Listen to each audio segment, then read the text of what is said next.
Ever wondered what really goes on in one of those tabletop role-playing games? I mean, forget all the stereotypes you might have heard about dusty basements and rule books thicker than a dictionary. Today, we're going to pull back the curtain on a real game session and see how a group of friends literally builds a story out of thin air just by talking. Let's see how the magic really happens. You know, every epic adventure, every deep dive into a world of magic and mystery, it always begins with this: real life. Before anyone rolls a single die, it's just people logging on, talking about their day, and yeah, trying to figure out why their cats are messing with their tech. And then you get the banter. This is the bedrock of the whole thing. It's friends just catching up, cracking jokes, talking about movies. This is what fuels the entire creative engine. It's not about being some professional actor, right? It's about being comfortable enough with your friends to just create something cool together. Even when they start getting into the game itself, the real world just keeps bleeding in. I mean, their characters might be these immortal, all-powerful vampires, but the players, they're still trying to figure out the logistics of whose car they're all going to pile into. It's this mix of the epic and the totally mundane that's where the fun is. And this gets to the absolute core of it all. These games, they aren't really about the rules or the dice. At heart, they're social gatherings. They're an excuse for friends to get together, hang out, and build something that is completely 100% theirs. But then, a switch flips. You can feel it. The casual chat kind of fades out, and one person, who we call the storyteller, starts to talk. This is the exact moment they cross the threshold from our world into the world of the game. And in this case, it's a rainy, gothic, noir version of Portland, Oregon that's secretly run by vampires. So for anyone who's totally new to this, a TTRPG is basically just a conversation with a few rules. The storyteller, they're kind of like the director and the entire world all at once. And the other players, they're the main characters. The whole thing is about creating something together. And the way it actually works, it's so simple. It's just a rhythm, a back and forth. The storyteller sets a scene, the players say what they want to do, and the storyteller tells them what happens next. That's it. That's the engine that drives the entire story. All right, so let's get into the juicy part, the story that these players are building. They're playing as a small group of vampires, called a coterie, just trying to get by in the city's dangerous political landscape, and oh boy, they've just stumbled onto a huge secret. And this is the moment everything kicks off. One of the characters, Joshua, drops an absolute bombshell.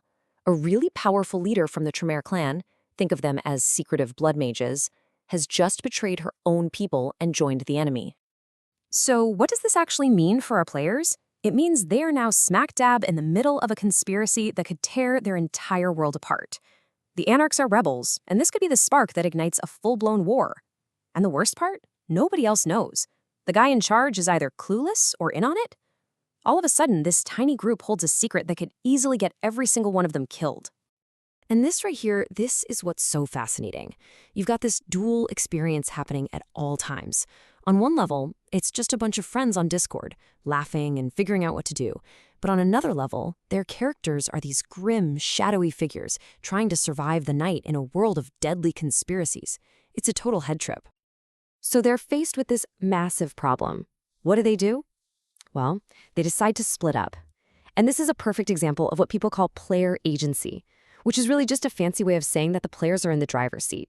They get to decide where the story goes.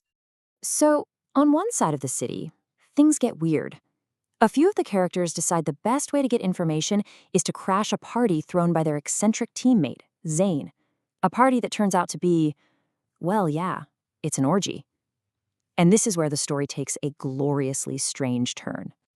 And it leads to maybe one of the funniest moments of the whole night. You have this super serious, intense character, Joshua, who prepares for this event by bringing protective gear, including a poncho. This kicks off a frantic debate outside the car with his buddies, Stefan, about whether or not a poncho is appropriate orgy attire.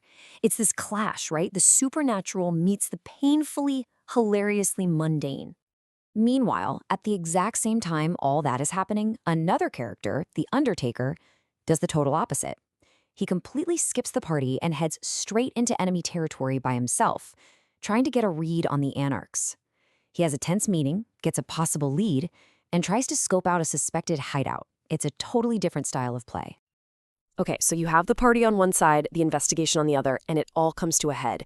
Back at the party, one of the characters has a prophetic vision, and it changes everything. Whoa, so this vision is shared from one player to another, and it hints at a threat that is so much bigger than they imagined. We're not talking about politics anymore. There's a monster swallowing the sun, a danger outside of the clans. And the coolest part, this wasn't planned by the storyteller. This came directly from a player's imagination in that moment. And that right there is the magic. They thought they were in a political thriller, but a player with one creative idea just escalated the whole thing into a potential apocalypse scenario. The story wasn't written beforehand. It grew organically, right there at the table from the choices they all made. Okay, let's zoom out. What does all this add up to? The cats, the conspiracy, the poncho, the prophecy. What was actually created here in just one night? It all boils down to one simple but really powerful thing. One story. A story that is completely unique, totally unscripted, and will never, ever happen again. I mean, just think about what they wove together in a few hours. They had troubleshooting cats, debates about Nick Cage movies, a deep vampire conspiracy, a tense argument about poncho etiquette, a lone wolf investigation, and a world-ending prophecy. It's collaborative storytelling at its absolute best. So what all this really shows is that these games are way more approachable than you might think. At the end of the day, they're about friends having fun, they're about following a really simple rhythm of conversation, and they're about using your freedom to tell a story that's completely yours. A story that can be full of high drama one minute and pure absurdity the next.